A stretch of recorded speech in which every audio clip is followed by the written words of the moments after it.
كثيرا والذاكرات أعد الله لهم مغفرة وأجرا عظيما. بسم الله الرحمن الرحيم. الحمد لله والصلاة والسلام على رسول الله. أما بعد، السلام عليكم ورحمة الله وبركاته. walaalahayga muslimiinta ah ee na daawanayo, ku soo dhawaada barnaamijkii barashada ducooyinka iyo adkaarta oo u barateen in ay nii soo jeediso walaashiina Rayaan Cabdulqaadir Siidow. walaalahayga muslimiinta ah meel kastoo aad joogtiin, maanta barnaamijkeen wuxuu ku saabsan yahay su'aal iyo jawaab oo ah nabiga Maxamed sallallahu calayhi wasallam siiradiisa. laakiin waxaa ka horeyso in aan lagu furfurto aayado qur'aan ah oo noo soo jeedin doonto walaashiina Rooda Maxamed Xasan. أعوذ بالله من الشيطان الرجيم. إن الذين كفروا سواء عليهم أنذرتهم أم لم تنذرهم لا يؤمنون. ختم الله على قلوبهم وعلى سمعهم وعلى أبصارهم غشاوة ولهم عذاب عظيم. ومن الناس من يقول آمنا بالله وباليوم الآخر وما هم بمؤمنين. جزاك الله خيرا جزاء أختي روضة. haddana waxaan gudagalaynaa su'aalo iyo jawaab oo siirada ah. السلام عليكم ورحمة الله وبركاته. وعليكم السلام ورحمة الله وبركاته. سؤال: متى ولد صلى الله عليه وسلم وأين ولده؟ ولد صلى الله عليه وسلم بمكة يوم الاثنين 12 من ربيع الأول عام الفيل. سؤال: لماذا سمي ولادته عام الفيل؟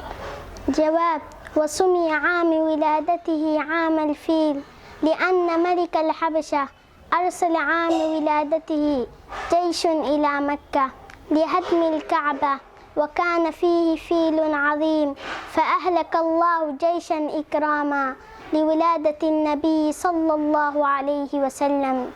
سؤال: من أرضعته بعد أمه؟ جواب: فأرضعته بعد أمه ثويبة الأسلمية قادمة أمه أبي لهب، ثم حليمة السعدية إذا أن بلغ عمره 4 سنوات. سؤال: متى توفيت أمه؟ جواب: ولقد توفيت أمه وهو في 6 من عمره وهي راجعة إلى المدينة. سؤال: لماذا ذهبت إلى المدينة؟ جواب: فقد ذهبت إلى المدينة لزيارة قبر أبيه ومعها جده عبد المطلب. سؤال: أين دفنت؟ جواب: وقد دفنت بالأبواء وهي راجعة إلى المدينة. سؤال: من حضنته بعد وفاة أمه؟ جواب: فحضنته أم أيمن قادمة أبي عبد الله. سؤال: من قام بتربيته بعد وفاة أمه؟ جواب: قام بتربيته بعد وفاة أمه جده عبد المطلب، وكان يحبه أكثر من حب أولاده. سؤال: متى توفي جده؟ جواب: ولما بلغ عمره صلى الله عليه وسلم 8 سنوات مات جده بعد 2 سنين.